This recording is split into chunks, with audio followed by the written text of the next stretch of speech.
Luke 5. On one occasion, while the crowd was pressing in on him to hear the word of God, he was standing by the Lake of Gennesaret, and he saw 2 boats by the lake, but the fishermen had gone out of them and were washing their nets. Getting into one of the boats, which was Simon's, he asked him to put out a little from the land, and he sat down and taught the people from the boat. And when he had finished speaking, he said to Simon, "Put out into the deep, and let down your nets for a catch." And Simon answered, "Master, we toiled all night and took nothing, but at your word I will let down the nets." And when they had done this, they enclosed a large number of fish, and their nets were breaking.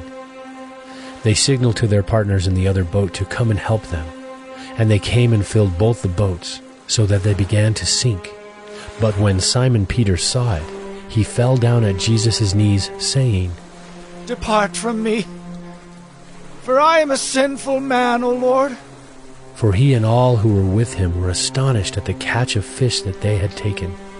And so also were James and John, sons of Zebedee, who were partners with Simon. And Jesus said to Simon, "Do not be afraid. From now on, you will be catching men." And when they had brought their boats to land, they left everything and followed him.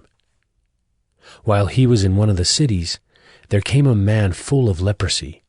And when he saw Jesus, he fell on his face and begged him, "Lord, if you will, you can make me clean."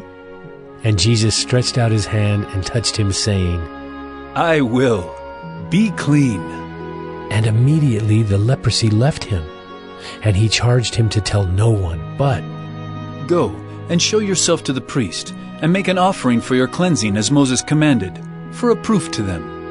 But now even more the report about him went abroad, and great crowds gathered to hear him and to be healed of their infirmities. But he would withdraw to desolate places and pray.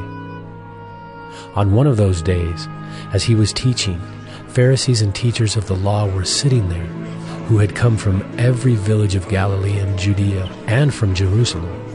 And the power of the Lord was with him to heal. And behold, some men were bringing on a bed a man who was paralyzed, and they were seeking to bring him in and lay him before Jesus. But finding no way to bring him in because of the crowd, they went up on the roof and let him down with his bed through the tiles into the midst before Jesus. And when he saw their faith, he said, "Man, your sins are forgiven you." And the scribes and the Pharisees began to question, saying, "Who is this who speaks blasphemies? Who can forgive sins but God alone?" When Jesus perceived their thoughts, he answered them, "Why do you question in your hearts? Which is easier to say, 'Your sins are forgiven you,' or to say, 'Rise and walk'? But that you may know that the Son of Man has authority on earth to forgive sins," he said to the man who was paralyzed, "I say to you, rise, pick up your bed, and go home." And immediately he rose up before them and picked up what he had been lying on, and went home glorifying God. And amazement seized them all.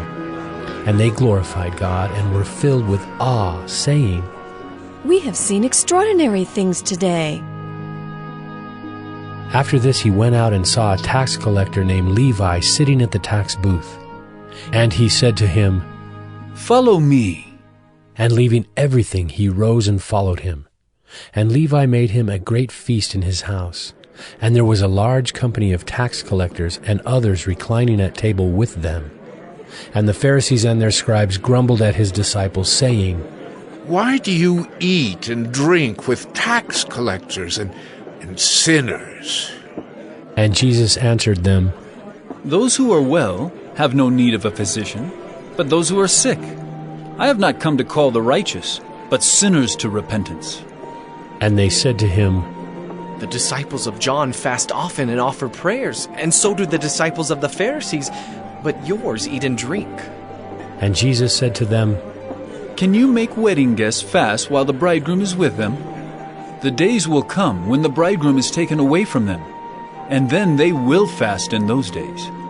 He also told them a parable. No one tears a piece from a new garment and puts it on an old garment.